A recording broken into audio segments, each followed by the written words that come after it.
Welcome everyone. Thank you for joining us on our first social night of the year.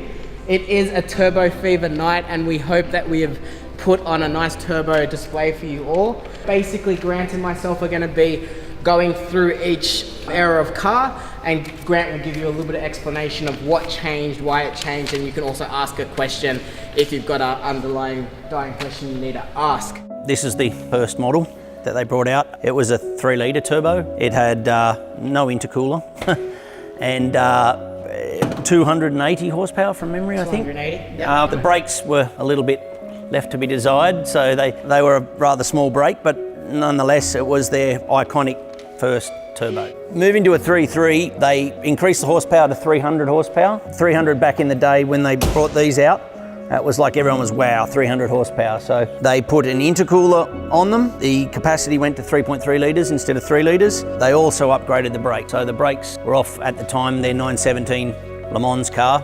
So they put them into a production version of that and stuck them on this car. So this car, for its day, probably the ultimate performing car back in the day. A lovely car. The 3.3s are, I mean, look, both of them are very, very lovely cars, but the 3.3 is, in my mind, a very nice car. 964 3.3 turbo, so they kept the capacity of the engine the same. A slightly bigger intercooler, different turbocharger. They kept the same fuel system on these cars, so it still was a K-Jetronic fuel system we talk of, so it just had some electronic controls so it could change the mixture slightly with a little bit of electronics introduced.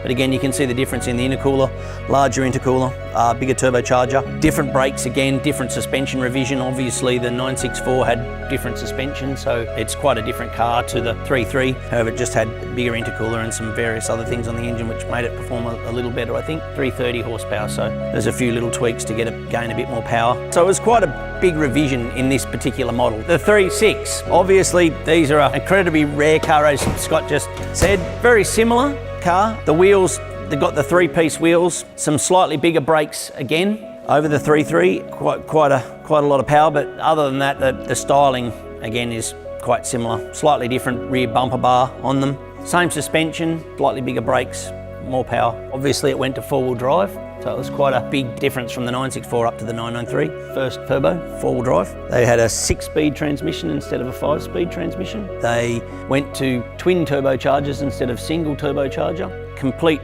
electronic fuel injection system now, so you went from your K-Jet to your full electronic management system.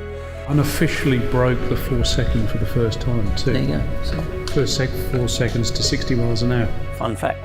A different intercooler, different engine configured, slightly different with the two turbochargers, all the manifolding and everything changed in them. Injection system changed, transmission changed, 4-wheel drive. Similar brakes to the 964. What they know in the trade, I suppose, is the big red brake system. So everyone has probably read it or heard it. So they had big reds, and then they carried across to this car, similar brakes. Total revision of the suspension, and the rear suspension is double wishbone, like you say. Obviously a total revision from air-cooled to water-cooled. First of the variable vane turbochargers and things like that. So they went to a very, very different technology. Still obviously 4-wheel drive. You could get them in Tiptronic now for the first time. A different engine, you went to a 3.6. So different, and again, when you're looking in the back of this, it's a very different look to what they previously had. You've got intercoolers in the back corners now, not in the back like you would see in all the other models previously. Again, different suspension to the 993, so that all changed. Brake system, again, different. Again, they had what they call a monoblock caliper.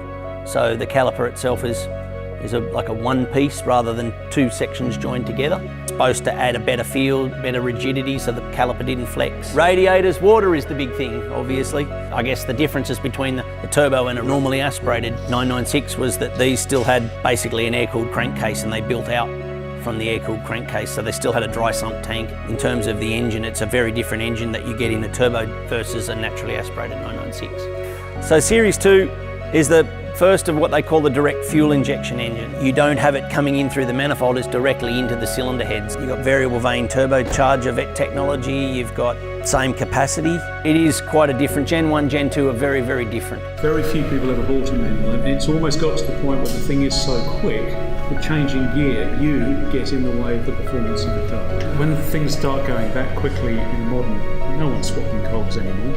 unfortunately don't get to see a lot of these just yet. I know that they've got active aero in the front spoiler and the rear spoiler, and so they move as you increase speed and things like this. Probably a bit like most rocket ships these days. Guys, we need to thank you all for joining us. This is the first of 4 social nights, like I said. Next month we are going on a social drive. That's February the 18th. It's a Sunday. If you haven't got the information already, just drop an email to Alina at autohaushamilton.com.au. Hopefully we can do a bit more of this, and just for introduction of special cars, and so people get to actually see them, because obviously a lot of this stuff you only read about or look at on the internet. So we'll try as hard as we can to bring some of this to light for you also. All right, thank you.